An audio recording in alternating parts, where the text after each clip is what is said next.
welcome everyone. Today we are going to start with part 3 of Constitution. पहले दो part में हमने basic intro of constitution and preamble कर लिया है.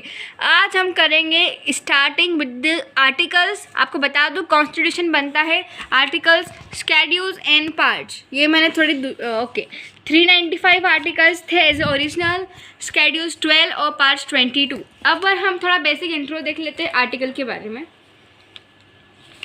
तो first of all before starting with article मुझे लग रहा है कि अपन को थोड़े कंसेप्ट क्लियर कर लेना चाहिए. कुछ फैक्ट पढ़ लेते हैं, कुछ फैक्ट स्टडी कर लेते हैं जो फैक्ट पे बेस्ड क्वेश्चन आपके एग्जाम में बहुत बार पूछ चुके हैं.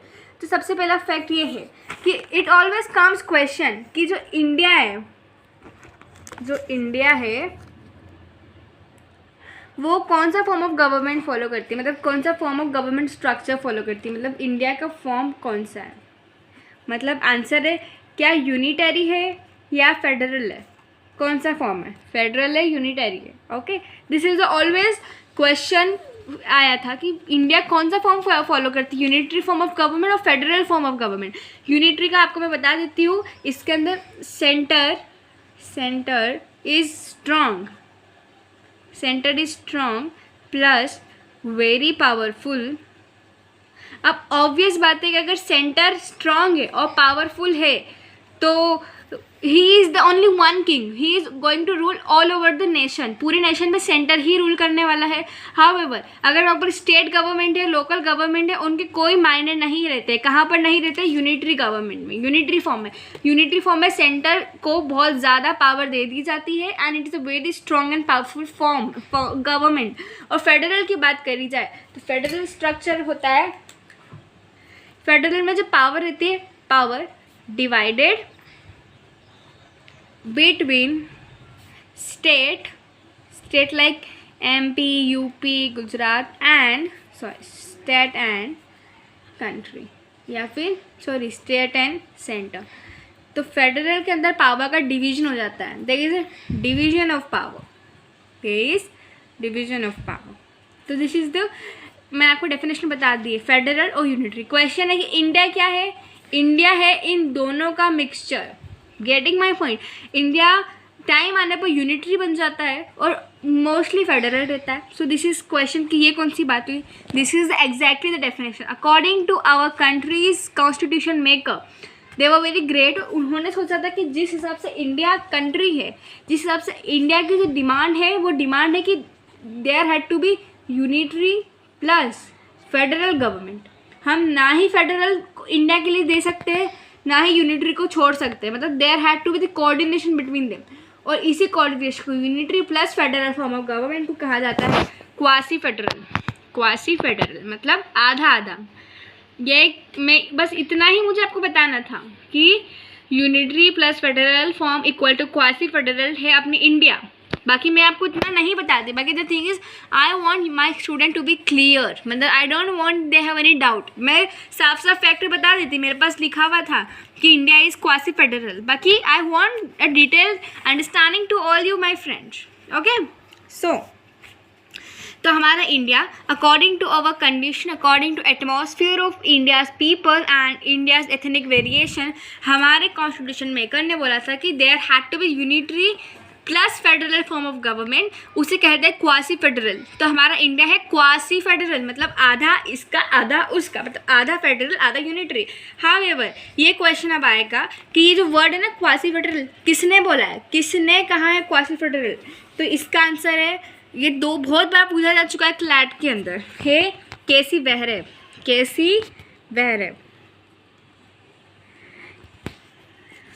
This great personality says India is quasi federal, neither unitary nor full federal, मतलब mixture of both.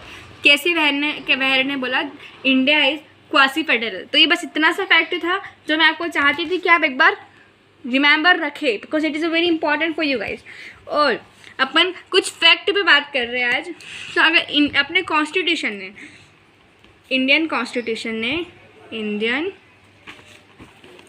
Constitution does not support dual citizenship. तो ये नहीं सपोर्ट करता है, ठीक है।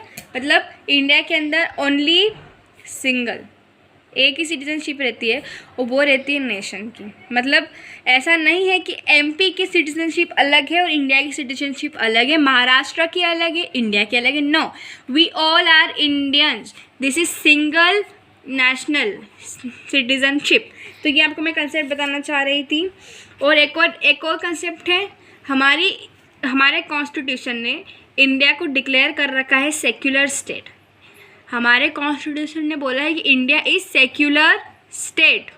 अब सेक्युलर मतलब no religion is given and followed respectively। मतलब किसी भी रिलीजन को ऐसा, मतलब हमारे कॉन्स्टिट्यूशन ने मेकर ने बोला था कि इंडियन गवर्नमेंट और इंडिया सारे रिलीजन को इक्वालिटी देती है। कोई भी रिलीजन एक के ऊपर नहीं है, डोमिनेटिंग नहीं है, माइनॉरिटीज़ नहीं है। सारे religion are treated equally and everyone has right to follow their own religion. तो ये सिंपल लैंग्वेज में है, no discrimination on the basis of religion. ये क्या है, सेक्युलर स्टेट कहा गया है किसे, इंडिया को। किस कॉन्स्टिट्यूशन ने बोला India secular state. However there are certain state like Pakistan where there is national, मतलब अपना इंडिया के पास कोई भी नेशनल रिलीजन नहीं है, नेशनल रिलीजन नहीं है। हाउएवर पाकिस्तान के पास है इस्लाम, ओके, वैसे हमारे पास नहीं है। We give equal importance to every religion. तो जो भी, ऐसा नहीं कि सिर्फ पाकिस्तान के पास अपना नेशनल रिलीजन है, बहुत सारे नेशन हैं उनके पास अपना, जैसे श्रीलंका उनका बुद्धिज़्म है, तो ऐसे बहुत सारे नेशन हैं जिनका खुद का नेशनल रिलीजन होता है। और ऐसे नेशन जिनका नेशनल रिलीजन होता है उन नेशन को कहा जाता है थियोक्रेसी। ये क्वेश्चन भी आ सकता है आपको guys, please remember theocracy. Action, हाँ सो गाइस, नेशनल रिलीजन जो भी नेशन फॉलो करता है उसे थियोक्रेसी कहता है। So I think this is some fact which are required for your further classes. तो आज का लेक्चर हम यहीं पर ख़त्म करते हैं कि next lecture we are going to start with article 1। तो हम आर्टिकल 1 एंड पार्ट 1 फिनिश करने की पूरी कोशिश करेंगे। तो आई वांट कि अब नेक्स्ट टाइम आप पूरे फ्रेश माइंड के साथ आए, ताकि ऐसा नहीं हो कि मतलब मैंने 4 फैक्टर पढ़ाए और एकदम से फिर आर्टिकल 1 कर दिया, कन्फ्यूजन क्रिएट हो गया। नो, अभी आप 3 वीडियोज़ को रिपीटेडली देखें, पूरा क्रिस्टल क्लियर होकर आए, and then we are going to start with the actual constitution. अभी हम सिर्फ फैक्ट बेसिस पे बात कर रहे थे। हम आर्टिकल 1, 2, 3, 4 पढ़ेंगे, then we will going to move for citizenship. I had already prepared notes for you guys, देख सकते हैं आप। दिस इज आर्टिकल 1, 2, 3 एंड 4, यह आपका पार्ट 1। लेकिन I don't want a very chaos in your mind and very hectic and complex situation. I want you had to be crystal clear. So आप इतना पढ़ कर आइए. So guys, thanks for watching my videos and please subscribe to it, share and like. And we are going to meet in the next videos and we are covering AP Bharadwaj. I do wanted to tell you, हम इसी की basis पे सारी study कर रहे हैं. However, मैं खुद के पर्सनल नोट्स और PDF और एक्सटर्नल इन्फॉर्मेशन भी ऐड कर देती हूँ. बाकी for CLAT aspirant a very good book. AP Bharadwaj को फॉलो करते करते तो हम कर ही रहे. So bye guys, stay tuned.